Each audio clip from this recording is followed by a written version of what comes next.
ભરૂચ શહેરના ward number 2 ના વિવિધ વિસ્તારોમાં છેલ્લા ઘણા દિવસોથી વીજ પુરવઠો અત્યંત અનિયમિત બન્યો છે, જેના કારણે સ્થાનિક રહેવાસીઓ ભારે મુશ્કેલીનો સામનો કરી રહ્યા છે. દિવસ દરમિયાન તેમજ રાત્રિના સમયે વારંવાર 4 થી 5 વખત લાઇટ કાપ થવાને કારણે લોકોમાં ભારે અસંતોષ ફેલાયો છે.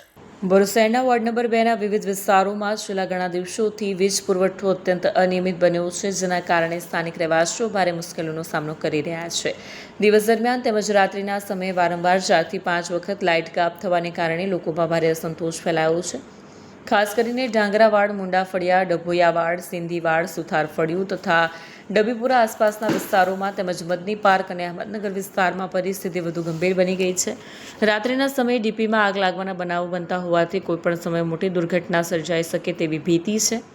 આ ગંભીર સમસ્યાને ધ્યાનમાં રાખીને વોર્ડ નંબર 2ના સભ્યો શમસાદ અલી સૈયદ, હેમેન્દ્ર કોઠીવાલા, સફી સલ્લુ, ઝાકિર કુરેશી અને ઇકબાલ પટેલ દ્વારા વીજ વિભાગના નાયબ ઇજનેરને તાત્કાલિક રજૂઆત કરવામાં આવી છે અને વહેલી તકે સમસ્યાનો નિકાલ લાવવા માંગ કરી છે.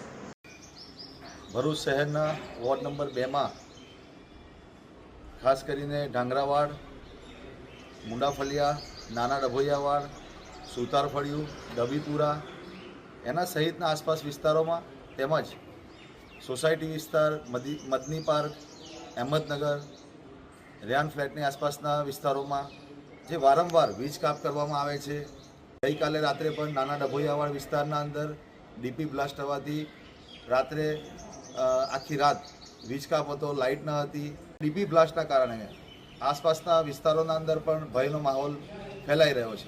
નાના ડભોયાવાડ તેમજ આસપાસના વિસ્તારના રહીશો તેમજ અમારા સાથી કાઉન્સિલરો, વોર્ડ પ્રમુખની સાથે જીબી ખાતે રજૂઆત કરેલી છે અને રજૂઆતના અંતે તેમણે અમને સંતોષકારક જવાબ આપેલો છે.